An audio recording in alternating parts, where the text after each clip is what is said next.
Maka jika nazar itu nazar maksiat, maka lihat babnya yang dulu. Kita dah baca dah dulu. Tak sah kita dah terang. Nazar maksiat maksudnya sah ke tak sah? Tak sah. Wajib tak wajib tunai? Tak wajib tunai. Kifarat denda kena tak kena ataupun tak kena? Tak kena. Itu mengikut fatwa Imam Syafi'i. Khalas. Habis dekat tu. Baik, tengok bawah tu. Hak yang wajib itu ada dua perkara. Ni bab yang kata nazar, yang kata utang, yang kata dia ada dua macam. Apa dia? Secara ringkasnya, satu, utang yang melibatkan duit ringgit. Satu. Yang kedua, utang yang melibatkan amalan. Dua. Dia ada dua. Utang ni ada dua. Utang duit ringgit. Kita berhutang dengan kawan kita 1,000, tak dan bayar kita mati. Itu utang duit ringgit. Lagi satu apa dia? Utang amalan. Kita bernazar, kita kata kalau anak saya SPM dapat straight A's, saya nak puasa seminggu. Itu hutang amalan. Tak dan anak dapat, terkejut anak dapat straight A's, mati. Pasal apa? Pasal dia tak pernah dapat. Lepas tu main keputusan straight A's. Saya sekolah dulu, ada satu kawan dia matematik tak pernah pas. Cikgu matematik ni dia ni pun terlepas cakap lah. Jadi kata kat member ni, dia tahan, dia kata, kalau lulus matematik, saya mandi ayam 7 masjid, saya mandi ayam 7 warna. Wih, dia berkata begitu. Dia kata tu pasal apa? Allah Ta'ala dengan dia yang tahu. Mungkin dia nak challenge budak ni. Kalau lulus matematik, dia mengajar matematik, kalau lulus matematik, aku nanti pergi mandi ayam 7 masjid dengan ayam 7 color. Dia kata, lulus budak ni, lulus. Bawa ni pergi cari cikgu ni. Cikgu anak mandi ayam 7 masjid ni. Dia pergi cari, cikgu, saya lulus matematik. Kecok muka cikgu tu. Cikgu, saya lulus matematik. Kecok muka dia. Tengok lulus sungguh. Cikgu janji apa kat saya? Dia kata, tuan-tuan, nak kena tunai ke tu? Ayam 7 masjid dengan 7 color ni mengarut. Yang tu tak payah tunai. Tak payah tunai. Tapi pasal dia tak main mengaji, dia kecok muka. Dia mampu aku nak pergi cari ayam 7 masjid, tak apa lagi 7 warna ni nak buat macam mana ni. Kan? Mulut ni tersadut capui sangat. Mulut kita ni tersadut capui sangat.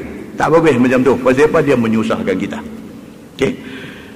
Berlaku pada Nabi SAW, satu orang sudah bernazar, tiba-tiba tak ada tunai, dia mati. Anak dia pergi tanya Nabi, Nabi kata kena tunai nazar tu. Baik. Soalnya ialah apa? Utang ataupun nazar ataupun apa ni dia terbahagi dua. Yang pertama yang melibatkan harta benda, duit ringgit.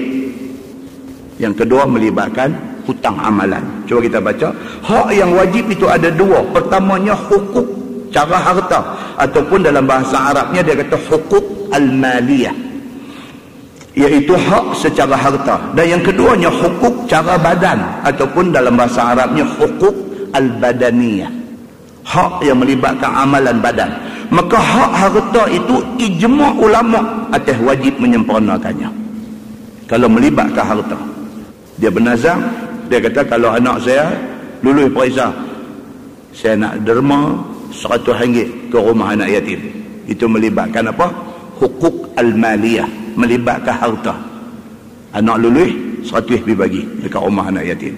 Itu clear. Yang kedua dia kata hukuk al-badaniyah, melibatkan amal badan. Anak saya kalau lulus periksa, saya nak puasa sehari. Itu melibatkan amal badan dia. Anak lulus, dia kena puasa sehari. Dalam kes apa yang kita duk bincang ni, mati dia. Sebelum dia pergi bagi RM100 ke rumah anak yatim, dia mati. Sebelum dia puasa sehari, dia mati. Apa jadi? Dia wajib kena tunaikan benda ni. Anak dia yang berhak pesaka dia wajib kena tunaikan perkara ini. Baik, dia kata masalah perkara harta yang wajib atas si mati, sama ada zakat ataupun kafarah ataupun nazar, maka wajib qadanya.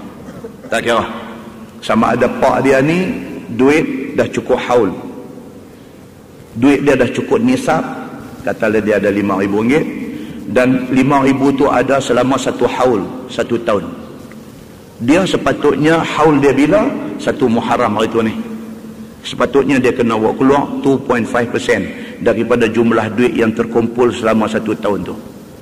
Sampai ada 1 Muharram dia tak buat keluar lagi, sampai tahu minggu lepas mati. Dia hutang tak dengan Tuhan dari segi zakat? Dia hutang. Pasal haul dah sampai. Tapi dia duk buat relax, dia duk buat apa, dia tak buat keluar lagi zakat dia. Anak yang tahu tentang benda ni, anak wajib kena buat keluar zakat pak dia yang tertangguh tu. Anak wajib kena buat keluar. Itu sebab tuan-tuan, kita ni kena transparent. Dengan bini, dengan anak-anak kena transparent. Satu buku buat, tulis. Walaupun harta kita tak banyak mana, tapi jangan jadi masalah lepas kita tak ada. Satu buku tulis. Tulis dalam buku tu, bank mana, duit ada berapa, kita update selalu buku tu. Itu macam satu buku wasiat. Kita tulis siap-siap.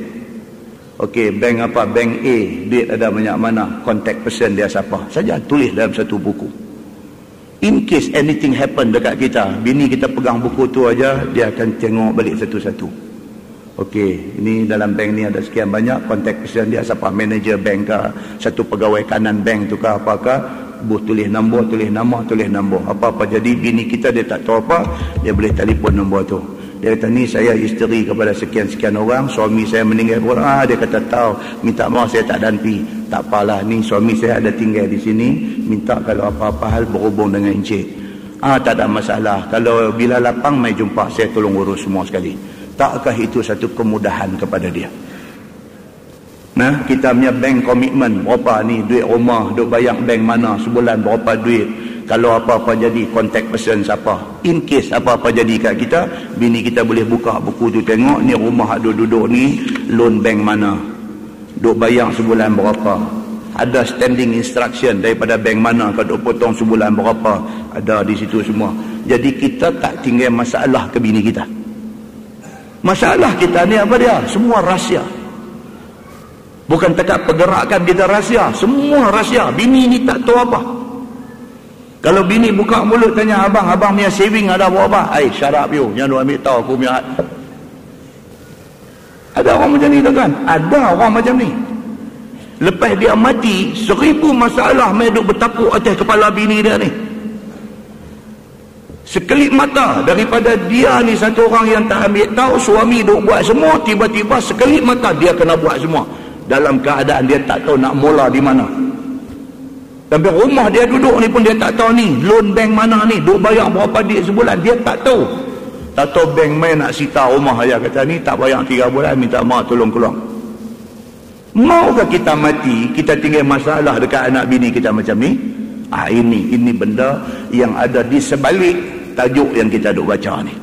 Takkan nak baca nazar tu apa, nazar sah ni macam mana, kalau mati, bukan setakat tu saja, tapi kita nak apply masalah ni dalam hidup kita lah ni. Kalau jadi apa-apa, nak buat macam mana? Muslimin dan muslimat yang dirahmati Allah sekalian. Maka dia bagi tahu di situ perkara yang melibatkan harta tu sama ada zakat ataupun kafarah. Kita ada buat satu benda salah yang kita kena kafarah, kita tak dan tunai, kita rekod di situ.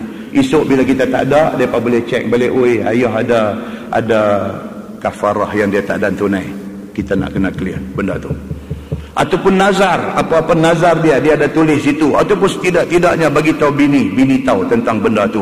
Semua itu dia kata wajib qada'nya pada mazhab Syafi'i dan satu taifah. Imam Syafi'i kata wajib kena qada' benda-benda yang macam ni. Ada hadis tuan-tuan, kalau kita tengok lagi, ada hadis daripada Nabi SAW. Ini cerita hutang ni, cerita serabut. Dalam sebuah hadis riwayat daripada Abi Sa'id Al-Khudri radhiyallahu anhu, dia kata dakhala Rasulullah sallallahu alaihi wasallam zata yawmin al-masjid fa idza huwa bi rajulin min al-ansar yuqalu lahu Abu Umamah. فقال النبي صلى الله عليه وسلم يا أبا أمامة ما لي أراك جالسا في المسجد في غير وقت الصلاة.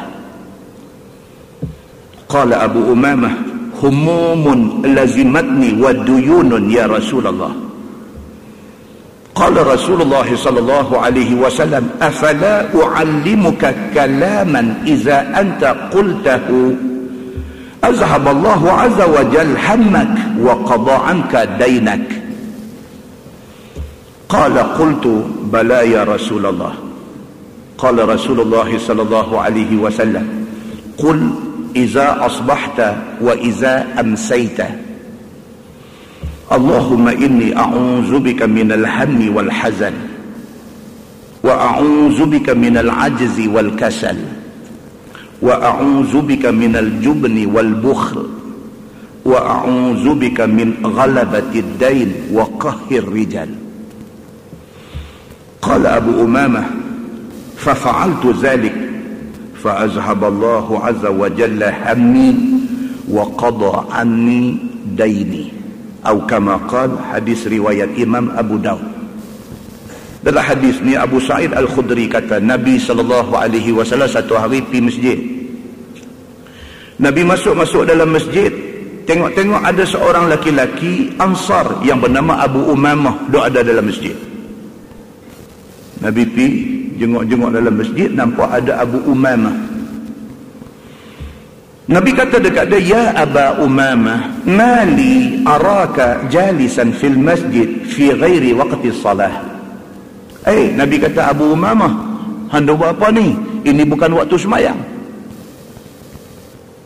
Nabi pipi jengok, tengok Abu Umamah duduk ada, waktu semayang lambat lagi. Dia duduk dalam masjid. Nabi tanya dia, ya Aba Umamah, wahai Abu Umamah, handa buat apa ni? Ini bukan time semayang. Time semayang lambat lagi. Duk tunggu apa dalam masjid? Qala, kata Abu Umamah, dia kata, humumun lazimatni wa duyunun ya Rasulullah. Abu Umamah kata, ni aku ghaflah ni, dalam bahasa kita ni. Ni aku ghaflah ni. Ghaflah apa? Humum. Humum ni maksudnya apa? Aku serabut. Kepala otak aku ni humum. Lazimatni, satu serabut duk ada dalam kepala aku ni, waduyunun, dan aku pening duk fikir pasal hutang ya Rasulullah. Serabut tuan-tuan ni, serabut ni nak pergi mana? Orang beriman masjid lah.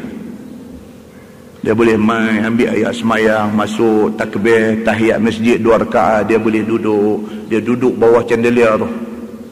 Dia duduk bawah tu, dia tengok, main ke depan tengok, tu dia tenang sikit. Setengah orang dia serabut, dia pergi Batu Peringgi. Itu lagi serabut. Bukan dia lagi nak tenang, dia lagi serabut. Nak lagi cantik, dia singgah Hard Rock Cafe pula, lagi serabut. Orang yang beriman ni bila dia main humum ni serabut lah. Waduyun, duk fikir hutang ni. Kad kredit pun tak abang, duduk bayar ni 2 tahun dah duk bayar tak habis. 2 tahun dah kad kredit ni duk bayar tak habis ni. Duk bayar ni, duk bayar bunga ya, pokok tak tepuh lagi. 2 tahun dah.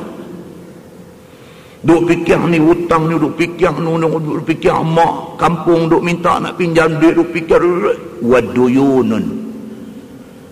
Jadi Abu Umamah ni duduk di masjid, Nabi jengok-jengok, tengok nampak dia. Satu macam Nabi kata, ya Abu Umamah, ni bukan time semayang.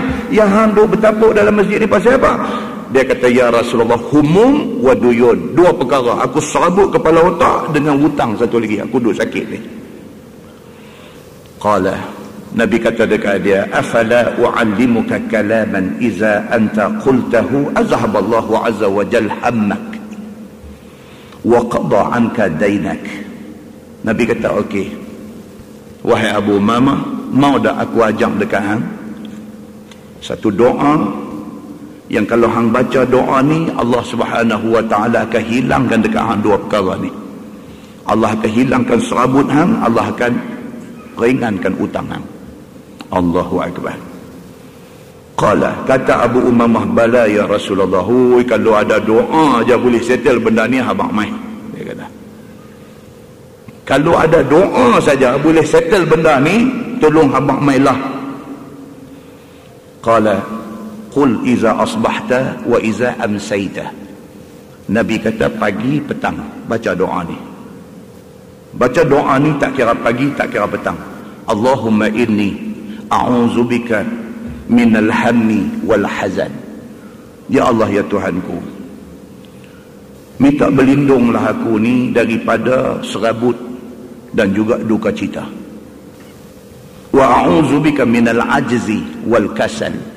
Ya Allah, minta berlindunglah aku dengan kamu daripada lemah dan juga penyegan, malas. Wa a'udzubika minal jubni wal bukhl. Ya Allah, minta berlindunglah aku dengan kamu daripada aku ni jadi penakut. Jubni, aku ni jadi penakut, wal bukhl, dan juga jadi bakhil. Wa a'udzubika min ghalabatid dain wa qahhir rijal. Minta berlindunglah aku ni daripada ditewaskan oleh hutang dan juga diugut oleh orang-orang jahat. Doa ni Nabi katakan dia. Apa Abu Umamah buat? Qala fa fa'altu dhalik. Dia kata, Nabi abang tu aku hafal yang tu, pagi petang aku baca. Fa'azhaballahu azza wa jalla hammi. Betul dia kata, serabut aku Allah buang daripada kepala otak aku. Wa qada anni daini, dan aku boleh bayar hutang aku. Hadis ni apa tuan-tuan? Hadis ni hadis psikologi. Hadis ni hadis psikologi. Bila kita disuruh oleh Nabi SAW minta doa, Allahumma inni a'udzubika minal hammi wal hazan, minta ya Allah janganlah bagi aku ni jadi sedih, jadi gundah gulana. Bila kita duk minta, kita yakin kata Allah nak bagi kita hilang sedih, sedih akan hilang. Betul tak betul tuan-tuan? Kita ni kadang-kadang psikologi aduk jadi hal ni. Keluar rumah jumpa satu orang, ustaz awak nampak pucat ni? Pergi lah dan pergi tengok cermin kereta ya. Tengok cermin kereta awak pokok tu, pucat ke aku ni? Psikologi. Dah kot jalan jumpa seorang ni pula, ustaz demam ke? Dua kali ya. Pucat sungguh ke aku ni? Masuk pencong, hidup tengok cermin di pencong tu pula ada nampak pucat. Pasal apa? Dua orang dah kata. Tengah duk tengok tu, mai pula seorang kat belakang. Dia kata, ustaz awak nampak pelik. Pelik. Psikologi. Hadis ni hadis psikologi. Nabi suruh kita ni minta dekat Allah supaya Allah buang daripada diri kita ni rasa gundah gulana, rasa serabut, wal hazan, dan juga duka cita. Bila kita minta dekat Allah, keyakinan tu dia main. Mudah-mudahan dengan itu hilang daripada kita duka cita tu. Wa a'udzubika minal ajzi wal kasal. Kita minta ya Allah bagilah aku ni tak jadi penyegan. Kita duk minta Allah jangan bagi kita jadi penyegan, takkan kita nak penyegan? Kita duk minta ya Allah aku tak mau penyegan, nak penyegan lagi. Kita nanti bangkit buat kerja. Aku duk minta dekat Tuhan supaya jangan jadi aku orang penyegan, aku bangkit buat kerja. Psikologi. Bila Abu Umamah buat benda hak Nabi suruh ni, dalam masa yang sama dia bangkit buat kerja. Daripada pergi duduk melengung di masjid, dia bangkit keluar pergi buat kerja. Bila dia buat kerja, Allah buka pintu rezeki dekat dia. Rezeki mai dekat dia. Bila rezeki mai dekat dia, dia boleh bayar hutang. Bila dia boleh bayar hutang, dia rilis daripada masalah hadut belenggu dia tadi. Dia rilis daripada masalah serabut, dia rilis daripada masalah hutang. Hadis ni hadis psikologi. Pasal apa kita kena habaq macam tu? Pasal kita tak mahu orang salah ambil hadis ni. Saat lagi dia balik tulis, dia duk hafal lagu tu ya, kerja ada apa pun tak, memang jahanam dia. Habis tu dia kata ni macam mana ni hadis kata Abu Umamah baca boleh clear hutang, aku baca tak clear hutang. Hang duk baca saja, hang kena pergi buat kerja lah. Muslimin dan muslimat yang dirahmati Allah, ada tak ada tuan-tuan orang hak jenis pakai duk minta saja, kerja tak mau apa pun tak mau, ada tak ada? Ada. Pasal itulah kita kena ada penjelasan lanjut kepada hadis Nabi sallallahu alaihi wasallam. Itu yang melibatkan apa? Yang melibatkan utang, yang melibatkan utang harta dilangsaikan. Demikian juga yang melibatkan utang amalan. Yang dia sebut tadi utang ada dua. Nazar ni juga ada dua. Sama ada nazar tu melibatkan harta ataupun nazar yang melibatkan amalan. Dia janji dengan Tuhan. Dalam sebuah hadis riwayat daripada Ibni Abbas radhiyallahu anhuma, kata dia anna imra'atan atat Rasulullah sallallahu alaihi wasallam faqalat inna ummi matat wa 'alayha shawmu syahrin. Faqala an-nabi sallallahu alaihi wasallam ara'aiti law kana 'alayha daynun akunti taqdiyat? Qalat na'am. Qala Nabi sallallahu alaihi wasallam fadainullah ahaqqu bil qada. Atau kama qala, hadis sahih riwayat Imam Muslim. Satu perempuan mai jumpa Nabi sallallahu alaihi wasallam. Dia kata dekat Nabi, mak saya mati, dia ada utang puasa sebulan. Nabi kata, ara'aiti law kana 'alaiha dainun. Nabi tanya balik perempuan ni. Nabi kata, kalau mak hang ada utang duit dengan orang, akunti taqdiyat, adakah hang nak tunaikan? Akunti taqdina, adakah engkau nak tunaikan utang mak hang? Mak hang utang orang RM100, hang nak bayar ke tak? Qalat na'am. Dia kata, tentulah saya bayar. Nabi kata, fadainullah ahaqqu bil qada. Nabi kata, kalau macam tu, utang dengan Tuhan lebih lagi kena bayar. Kalau mak hang utang orang RM100, dia mati tak dan bayar, hang nanti pergi bayar RM100 tu, ni kan pula mak hang utang puasa dengan Tuhan sebulan, hang kena bayar. Lebih lagi hang kena bayar. Pasal apa? Pasal ini utang dengan Tuhan. Hadis itu hadis sahih riwayat Imam Muslim. Itu satu. Yang kedua, dia kata hadis daripada Ibni Abbas radhiyallahu anhuma, kata dia, anna imra'atan min Juhainah ja'at ila Nabi sallallahu alaihi wasallam faqalat, inna ummi nazarat an tahujja. Ni pula satu. Falam tahujja hatta matat, afa ahujju anha? Qala Nabi sallallahu alaihi wasallam, na'am, hujji anha. Ara'aiti law kana ala ummiki daynun akunti qadiyah? Uqdullah fallahu ahaqqu bil wafa. Ni pula hadis riwayat Al-Bukhari. Dua-dua hadis sahih. Apa pula? Satu perempuan daripada Juhainah jumpa Nabi. Dia kata, mak saya bernazar nak pergi buat haji. Dia kata, mak dia nazar nak pergi buat haji. Ni haji nazar, ni lain pula. Haji yang fardu kat dia tu satu, haji nazar pula ni lain pula. Mak dia ada bernazar nak pergi buat haji. Falam tahujja hatta matat. Tak ada nak pergi tunaikan nazar buat haji, mak sudah mati. Afahujju anha? Adakah saya kena pergi tunaikan haji untuk mak saya? Dia tanya. Qala na'am. Nabi kata, kena. Ni hutang amalan, kena. Nabi kata, hujji anha. Nabi kata, hang pergi buat haji untuk mak hang. Pasal dia dah nazar, dia tak dan dia mati, hang tolong pergi buat haji untuk dia. Ara'aiti law kana ala ummiki dainun akunti qadiyah? Nabi kata, kalau mak hang ada hutang duit, hang nak bayar ke tak? Dia kata, nak bayar. Uqdu. Nabi kata, uqdullah. Maka kalau macam tu, tunailah hutang mak hang dengan Allah. Pergi tunai. Fallahu ahaqqu bil wafa. Maka Allah itu lebih utama hang tunaikan utang mak hang dengan dia.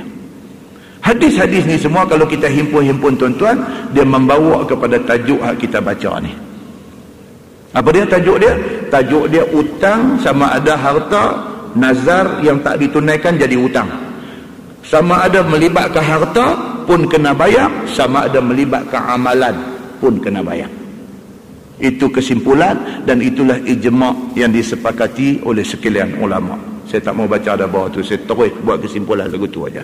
Tuan-tuan tengok bawah tu, bab fi fadli man ya'taqa. Itu bab yang datang pada menyatakan kelebihan mereka yang memerdekakan abdi.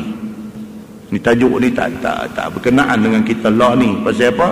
Pasal hamba tak ada dalam masyarakat kita lah ni. Tapi hadis ni nak beritahu dekat kita, kata apa? Kalau ada hamba, kita memerdekakan hamba itu pahalanya besar. Hadis-hadis ini menunjukkan kepada kita Islam tak suka kepada sistem perhambaan. Maka Islam buat main ni hadis dan apa dan sebagainya, kafarah dan sebagainya, dibayar dengan cara merdeka hamba supaya sistem itu segera dihabiskan. Islam tak suka manusia memperhambakan manusia. Cuba kita baca hadis dia. Kita baca hadis dia saja. An Abi Umamah wa ghairihi an Nabi sallallahu alaihi wasallam qala ayyuma mri'in muslim a'taqa imra'an musliman kana fikakahu minan nar yujzi kullu idwin minhu idwan minhu wa ayyu mamri'in muslim a'taqa imra'ataini muslimataini kanata fikakahu minan nar yujzi kullu idwin minhuma idwan minhu. Tu dia boleh baca dua, idwin boleh baca, udwin pun boleh baca, dua-dua baca tak salah. Wa ayyu mamri'in muslim wa ayyu mamra'atin muslimatin a'taqat imra'atan muslimatan kanat fikakaha minan nar yujzi kullu idwin minha idwan minha. Itu hadis dia. Apa maksud dia? Daripada Abi Umamah radhiyallahu anhu, Nabi SAW bersabda, barang mana orang Islam memerdekakan satu hamba Islam adalah menjadi kelepasan kepadanya daripada api neraka. Kita ada hamba seorang, kita merdekakan dia. Kita merdekakan dia seorang, kita terlepas daripada api neraka. Itu Nabi kata. Yujzi kullu idwin minhu idwan. Allah Subhanahu wa ta'ala membalas tiap-tiap satu anggota hamba itu dengan anggota kita. Kita merdekakan seorang hamba, dia ada tangan. Tangan dia sebelah, memerdekakan tangan kita sebelah daripada api neraka. Tangan dia sebelah lagi, memerdekakan sebelah lagi tangan kita daripada api neraka. Macam itulah satu badan dia tu memerdekakan satu badan kita daripada api neraka. Ekoran daripada hadis ni apa dia? Perbincangan dia tentang hamba tu. Hamba yang nak dimerdekakan tu hamba yang macam mana? Sudah tentulah hamba yang sempurna sifat. Pasal apa? Pasal tiap-tiap anggota dia mewakili anggota kita nak bebas daripada neraka. Kalau kita merdekakan hamba hak lumpuh sebelah aja badan kita merdeka daripada neraka. Pasal hak lumpuh tak pakai. Kan? Setengah orang dia kalau nak bagi ke atau nak merdeka, kalau nak apa dia cari hak dia tak mau. Kan? Bila ada mangsa tsunami, dia pun buat satu iklan, siapa yang nak membantu mangsa tsunami sila berbuat demikian, boleh hantar apa-apa barang yang nak bagi di tempat sekian-sekian. Ramai pakai hantar. Kalau dulu tuan-tuan pergi tengok di Pantai Merdeka dulu, masa tsunami kena kita dulu ni, di Pantai Merdeka tu sampai nak kena panggil lori majlis perbandaran pula mai kutip pergi buang. Pasal apa? Pasal bagi baju hak dia tak mau pakai dah, dia bagi. Dia pun tak mau pakai dah, dia nak suruh tsunami pakai. Seluang tengok dia, Solom kaki pecah seluang tu. Seluang tu duk tunggu nak pecah aja. Hak tu dia bagi. Ni orang kita ni semangat membantu ni tinggi, tapi dia bagi hak macam tu.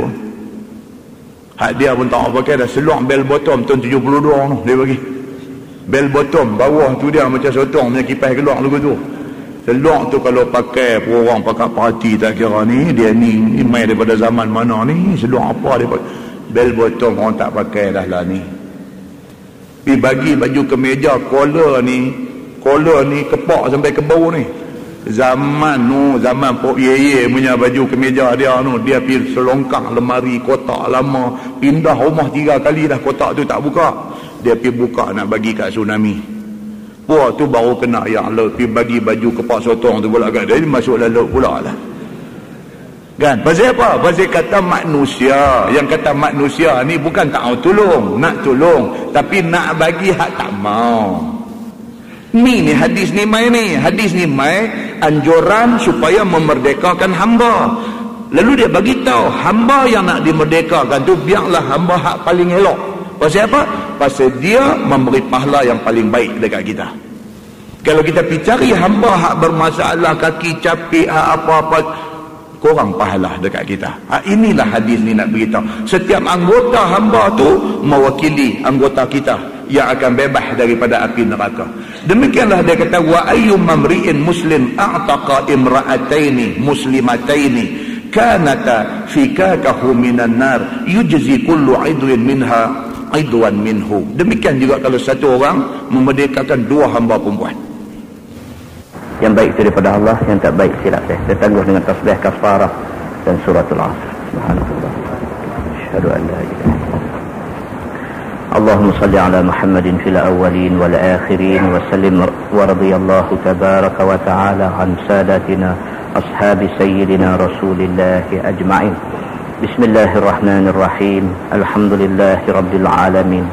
Hamdan yuwafi ni'amahu wa yukafi'u mazidah. Ya Rabbana lakal hamdu kama yanbaghi li jalali wajhikal karimi wa azim sultanik.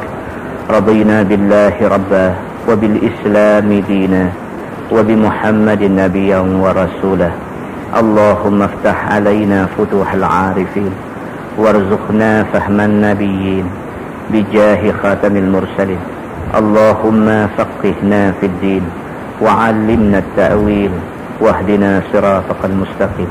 Allahumma arinal haqqa haqqan warzuqna ittiba'ah wa arinal batila batilan warzuqna ijtinabah.